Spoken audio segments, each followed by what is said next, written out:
Secretary of War Pete Hegseth and the President of the United States, Donald Trump, have just presented their remarks to the cumulative generals of the United States military, admirals and generals and their senior staff from all over the world, all the various commands. They all met at Quantico, just south of Washington, D.C. here. We now have the broadcast results, so now we know for sure what happened. You may recall when this was first announced, we speculated on a number of things it may be because it was really quiet and no one was able to, no one said anything. They were keeping it real hush-hush about what the purposes was. Well, now we know. And one of the things that I suggested may be the case that I really hope that it wasn't is pretty much what it turned out to be, which was basically a rah-rah speech, a pep rally, and kind of a weird one at that. But I don't think this is going to play well, because basically what happened was the Secretary of War, Pete Hegseth, assembled all of the generals, took them away from the things they were doing, and all the unified commands literally around the world, assembled them into a theater like he was a battalion commander talking to his troops as he's taken over. And here's one of the problems with this. They're not a battalion. They're not privates and sergeants and lieutenants and captains, et cetera. These are the highest ranking generals in the country. Now, if you've watched our channel for any time or read any of my work over the last couple of decades, you know that I am not shy from talking about some of the problems with our general officer corps. And there needs to be a lot of changes, and some of the things that they've done have been absolutely counter to American national interest. And I've argued that a lot of them needed to be resigned or forced out. No question about that. I just haven't changed my views on that one iota. But what you can't do is treat the entire officer corps, the general officer corps and flag corps, like they're children. And that's, to my eyes, that's what this looks like. That's how it struck me. I can only imagine what it's like for the people who were in the audience. I'm sure that we'll be getting some information on that in the hours ahead and the coming few days. But many of the things that he said there were like, yeah, no kidding. I mean, obviously, we know those things, just reiterating what was already the case, leaving the people to wonder, and certainly leaving me to wonder, what was your intent here?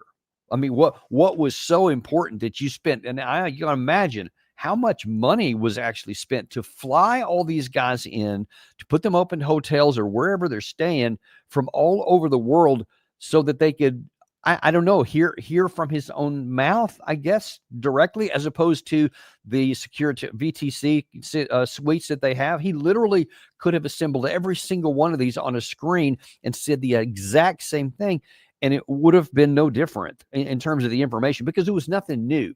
Now, the only thing I'm left to wonder is, was there something else said that wasn't broadcast?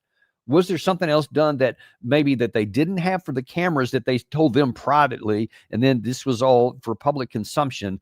I nearly hope that's what's the case, because what was for public consumption, I mean, it's something close to an abuse of power. And it's condescending to treat all of these generals, and I mean all of them, even the ones who were good, even the ones who were great, and there are some. Even if the problem I have with the officer corps, the general officer corps, it applies to individuals only, and some of the highest ranking ones. But even in my own experience, I have not hesitated to say there have been some really good general officers. So it's never a case to throw out the water with the bathwater with the baby. You have to be very careful and select about how you go about doing things, et cetera. And some of the things that Hegseth says here, and I'm going to give you some examples. We'll get it right to that. Just are just like self-evident things that are obviously true, and then some other things that are outright contradictory. And especially when it comes to political correctness, we'll see how that worked out in a minute. And then there's a couple of things that are outright dangerous that I really worry about. Now, those are the things from the Secretary of War, Pete Hegseth. From the President of the United States, wow. I don't know if you saw, Gary was broadcasting this live from our browser. For those who may have watched some of it, it was a painful thing to watch, because I had planned on pulling out some of the specific things he said, just like I'm going to do for the Secretary of War here. But I really only pulled out one thing because it was so strange. It was like a campaign rally event. It was a campaign event.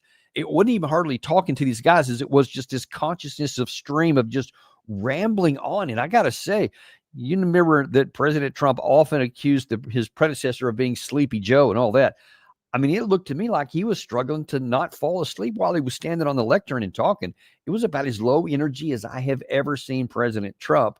And one has to wonder, what were all these guys thinking? If you're trying to convey to the most, the senior leaders of the entire United States Armed Forces, and you want to project power, and then you have this come up, I'm not sure that that's going to accomplish the objective you had. If anything, it may do the exact opposite of making people think, WTF, man, what is going on? I mean, that's how it struck me. Again, we'll see in the comments as they come through. But let's first of all get right to it, because one of the things he said right off the bat, Secretary Hegseth, was that we are setting a new standard with a new name, the Department of War, and here's why. From this moment forward, the only mission of the newly restored Department of War is this: warfighting, preparing for war and preparing to win, unrelenting and uncompromising in that pursuit. Not because we want war, no one here wants war, but it's because we love peace. We love peace for our fellow citizens. Yeah, what? It's going to be about war fighting? When has it ever been about anything else?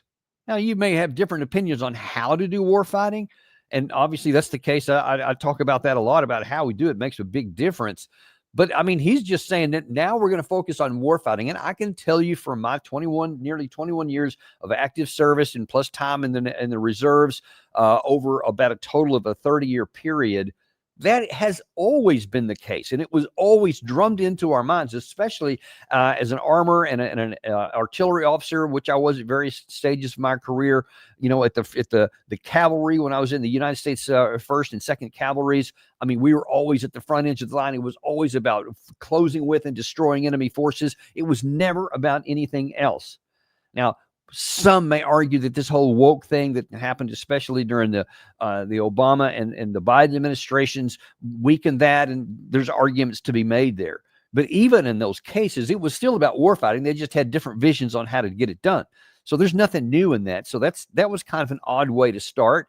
But sure, okay, why not? Let's go ahead and get to whatever he had next. Next thing he talked about was about those who do and apparently don't deserve peace. As history teaches us, the only people who actually deserve peace are those who are willing to wage war to defend it. That's why pacifism is so naive and dangerous. It ignores human nature and it ignores human history. Either you protect your people and your sovereignty, or you will be subservient to something or someone. It's a truth as old as time. And since waging war is so costly in blood and treasure, we owe our republic a military that will win any war we choose, or any war that is thrust upon us. Okay, I want to jump on that last part first, because there's a lot to unpack in that one there. But I don't know if that was a Freudian slip or what, but he said we will win any war we choose. His words. Any war we choose. That is an alarming statement right there, because I think that's exactly what he means. And I think that's what this administration means. They are looking, certainly lots of examples of that. We've already seen it physically take place both in Iran and in the Caribbean Sea. If we want to use force, we just will. And now then Trump changed the name. As he said in his remarks, it was at his behest that we changed it to the Department of Defense to the Department of War, because I want to be more on the offense. And since he's even made those remarks, that's what he's done by choosing to conduct lethal operations in the Caribbean Sea in violation of U.S. law, international law, and everything else. No one is stopping him. No one's saying hardly anything about it. Hardly even gets a blip. But now then you hear him actually say out loud, the wars we choose will win anything. You're not supposed to be choosing any war. And you talk about people who do and don't deserve peace. And the only ones who deserve peace are those who are willing to fight, etc. And then he starts talking about, pacifism and all this. When has anyone in the Department of Defense ever been a pacifist? I mean, that doesn't, it's the classic scarecrow issue here, or straw man or argument. You're making an argument that doesn't even exist. No one has ever been passive in the Department of Defense. Now, again, you can argue, well, these woke policies, or you're including this and you're not focusing on war fighting. There's some arguments to be made there. But even in that case, no one is talking about pacifism. No one. And those who other in the world, I mean, there are some people who can say, no, we focus too much, and this is in a general sense in the world. There are those who say, well, we focus too much on war fighting. We should focus on other things. Those aren't people in the Department of Defense, and those aren't generals who were sitting in that room. No one's ever said that. So I just found the whole thing a bit odd. And then, to declare that nobody deserves peace in the world. And that's just simply self-evidently untrue. You look around the world, there's 196 nations in the United Nations. And I mean, let's just look at Costa Rica. They don't even have a military. And do they not deserve peace? They have peace. So that is just self-evidently untrue. And that's one example. You could certainly find scores, if not hundreds, of others. But what you don't want to get into, what we need to be afraid of and really alarmed at, is when someone says, we're going to change the name of our organization to the Department of War because we love war. And then he claims, and I think one of the previous shot that I had there, where, we love peace, we want peace, but we got to prepare for war, and we'll win any war we choose. So your actions and your words carry a lot more weight than the claim that, we really just want peace. That's what he said. Going on to the next one here. He said, one of the problems is, and this is kind of a theme throughout, that this, there's been too much political correctness and you've been focused on the wrong things. The military has been forced by foolish and reckless politicians to focus on the wrong things. In many ways, this speech is about fixing decades of decay. Some of it obvious, some of it hidden. Or as the chairman has put it, we are clearing out the debris, removing the distractions, clearing the way for leaders to be leaders. You might say we're ending the war on warriors. Ending the war on warriors. I mean, this is just a trope. This is nothing less than that. There's no war on warriors. No one, even in the woke culture, they still want to make what they called warriors in their view of it. They wanted to include more people, but they were always focused on their version of what a warfighter is. So there's no war on warriors inside the Department of Defense. It just wasn't the case. And to add that is just to add in division. And that was a theme here that he did, and President Trump did a whole bunch of times during his remarks, continuing to go back and look at the previous administration and trash them. The Department of Defense, the United States Armed Forces, are supposed to be and are avowedly apolitical. So don't bring in all your politics and literally trash everybody else who proceeded before then, because that creates division inside, because there are many in the armed forces that are liberal and follow the Democratic Party, and there are certainly many in the conservative and follow the Republican Party that are all in there. We're supposed to be pulling everybody together, whether that's race, religion, geographic differences in the country, educational differences. We're supposed to eliminate all that to create one team, one force that's fighting for the good for the entire country. That's supposed to be the objective, not to, I'm going to now try to split even inside of our organization, anyone who's liberal, and tell you that your job is at risk. And we're going to see that play out even more so in a minute.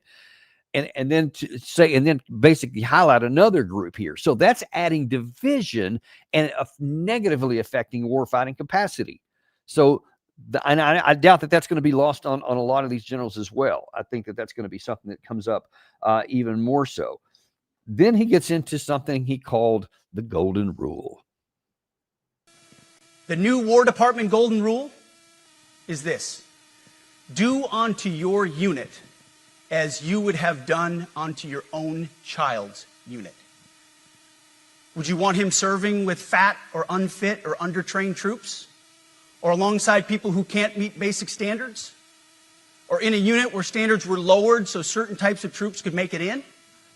In a unit where leaders were promoted for reasons other than merit, performance, and warfighting? The answer is not just no, it's hell no.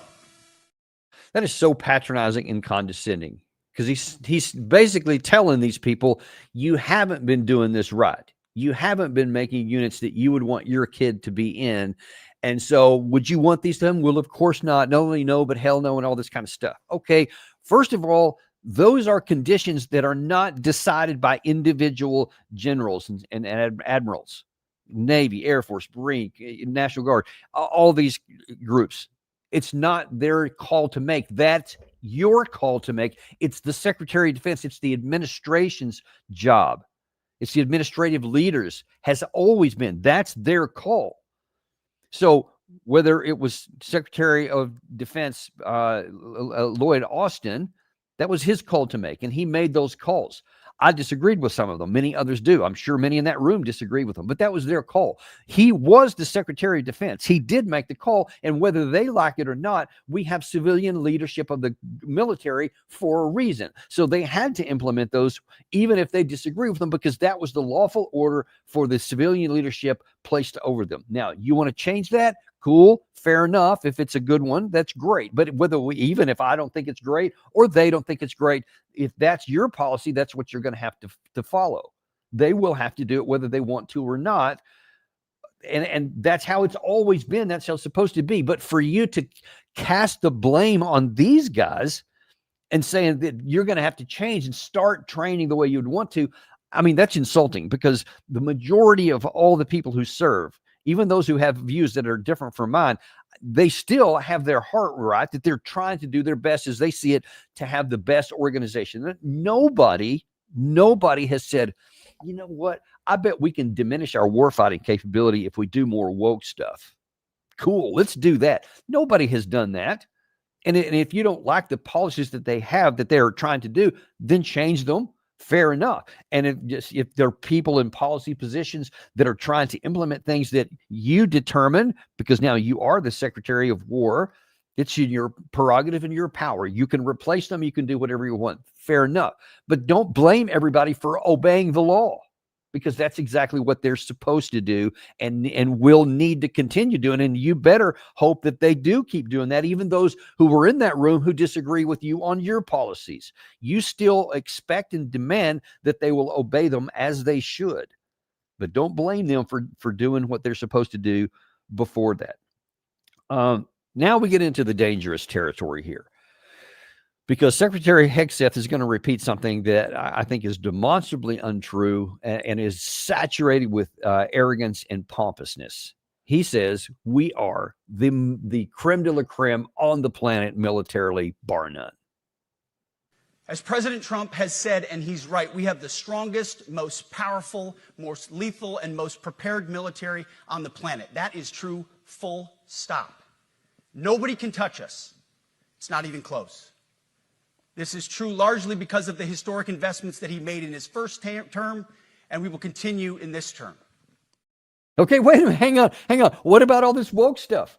You're denigrating all your predecessors and all the people in that room who apparently are doing woke stuff that you don't like and you want to change. But yet you say that despite all of that, we are the most powerful military force on the planet, bar none. Nobody else is even close, which is a direct quote from President Trump. And that's self-evidently untrue.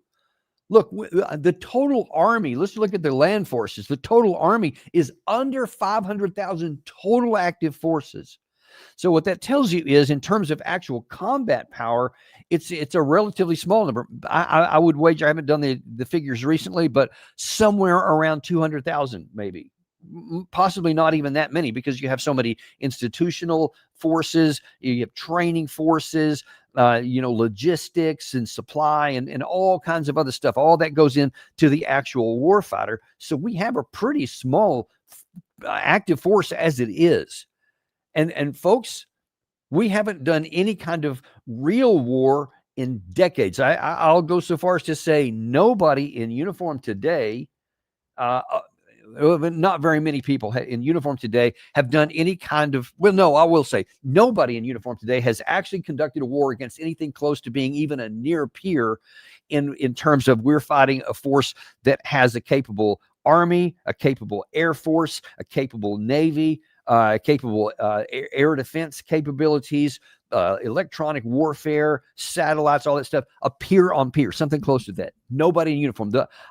Maybe the last time it was even close was the Korean War. Even the Vietnam War doesn't qualify. The Desert Storm that I fought in, a tank-on-tank battle, that was one thing in terms of the battle itself. At a squadron level, I was in the 2nd Squadron, 2nd U.S. Cavalry. So we fought there. Terrific. That's great as far as it goes. But even that was against, they effectively had no Navy. They were poorly trained, poorly equipped. They had no Navy or Air Force for that matter, very limited air defense, very limited missile force, etc. And we cleaned their clocks because we were an incredibly well organized, trained, and equipped force going against somebody who was incredibly sloppy and poor. And then even in the anybody who is in the force today who's had any kind of maneuver warfare experience, the last one we had was in 2003 in the Operation Iraqi Freedom that went into Baghdad, and that was against a force that the one that I fought in 1991. And it was a full decade even weaker because of all the sanctions that had been leveled on it, et cetera. And so many had been decimated during the Desert Storm itself. So that's the only thing we've had. Everything since that time over the last, 2 decades has been against like Taliban and bed sheets and flip-flops, as sometimes I call guys who have rifles, don't even have any formal armed forces. That's what we fought, or insurgents in Iraq. Or we just blow up a bunch of stuff in Syria. We blow up a bunch of stuff of other insurgents in Syria or in Libya or all throughout Africa, a bunch of terrorist groups. That's it. So we don't have any experience in fighting somebody with a capable Navy, Air Force, air defense, missile force, drone force, especially going against what it's like to be on the receiving end of large amounts of artillery and having to sustain something over time like the Russians, like the Ukrainians. You have even the Chinese military, who has been paying a lot of attention to what's been going on in the Russia-Ukraine war and have made a lot of changes on their own. And we see that in how they're training at large level, much, much bigger than we are. So I would say at best we're in 4th place. And that's not a good place to be. But when you believe that you are the creme de la creme and that you dominate everybody else and no one else is even close, that leads to a presumptuous and pompous position that you might say, we're going to take actions here because no one can stop it. If you believe that, press, then you may get us into a war we should never fight. And again, circling back to your comment, we will win the wars we choose. It's not hyperbole to be warning about this. These two things together are a real problem. Okay, real quick here. Let me go with a couple of other things. This is Hegseth. One other thing he said kind of toward the end, after setting up all the stages, saying there's no more wokeness, there's no more political correctness, you don't have to walk on eggshells and all this kind of stuff. Then he drops this bomb. But I look out at this group and I see great Americans. Leaders who have given decades to our great republic, at great sacrifice to yourselves and to your families. But if the words I'm speaking today are making your heart sink, then you should do the honorable thing and resign. We would thank you for your service. That's good enough right there. Yeah. So he's just, firing a broadside across everybody. If you don't want to do the things I want to do, if you don't agree with the things I say, then you leave. So you're setting up a new political correctness. So now then, the Hegseth version of political correctness is in. And if you don't like it, then get the hell out. So you're replacing what had been the left wokeness and all that. And as I keep saying, I had a problem with a lot of that. But and we didn't like to have to live under it, the folks who viewed it from our perspective. But now you're just flipping the script. And now then you're condemning others in that group. And you're telling them, this is the new political correctness. Get on board or get the hell out. And that's just exchanging one bad way for another bad way. And again, I keep going back to you. Everything is supposed to center on apolitical. There shouldn't be any political correctness. There should only be military correctness. And it should apply equally to every member of the armed forces. And there should be standards. And they should be held up to it. And there should be consequences for failure. I'm 100% behind all that. That's what builds strong units. That's what builds strong armies. That's what builds strong armed forces. If you have that, everybody knows the standards, everybody's held to the same standard, and it doesn't shift depending on who's in the White House. Those are the things that go into building strong militaries, and that's something that people can get behind. This version here is just going to cause more division and more concern, and it's going to do nothing to actually make us more lethal and more powerful, and that worries me that he's talking about making us more lethal. I'm not sure that they have a good understanding for what that is. More on that later this afternoon. Doug McGregor is going to be on our show here in about 45 minutes. We'll be seeing him. He's definitely going to have something to say about that. You won't want to miss that. Last thing I want to show you here, though, is this was President Trump. As I mentioned, the reason I don't have any sound bites because it was just this long stream of conscious, just kind of rambling, low energy stuff. But I think this is a little more telling than it might appear. You know, ordinarily when Trump is announced, you have all these, claps and shouts. And sometimes like when he's gone to some military organization, they have a lot of cheering. Watch how this one happened.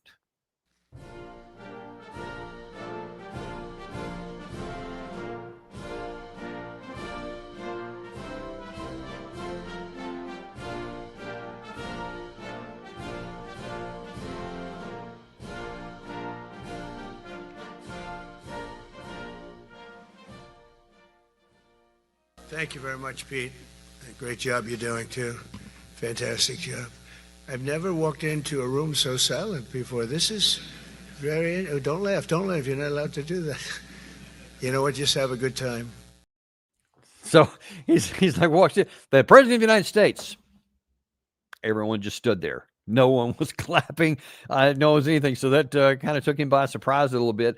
And I wonder if the troops or the generals were aware what he had said apparently on the way over there. Axios was reporting that prior to leaving for this, he is equipped here. If you can put that full screen up there, he is reported to have said ahead of the speech that he would fire any generals he dislikes on the spot. So he doesn't like these guys. If he looks at them funny, he's going to go ahead and fire them. And then paired with Defense Secretary Pete Hegseth's speech urging military leaders to embrace the new MAGA military or resign. I'm just not sure that's going to play well. Or the way this was orchestrated, Gary, if you could put that other full screen up there, the screen was set up to look like a Patton-esque thing. Patton's name was mentioned a number of times in here, and it was not by mistake that they literally set this up. That upper left-hand corner is from the famous movie Patton with George C. Scott, and you see they had Trump and then Hegseth before that trying to literally mimic the imagery. It's just kind of ham-fisted. I don't think that's going to really play well. We'll have to wait and see how that's going to go. But I wanted to give you a quick reaction on that. Because it just bottom line, apparently nothing of any substance was conveyed. Again, the only thing we don't know is if something was said off screen before they actually allowed the cameras to be turned on. We'll have to wait and see how that's going to turn on. But otherwise, folks, this was just a rah-rah speech to just tell everybody, hey, here's the new rules as we see it.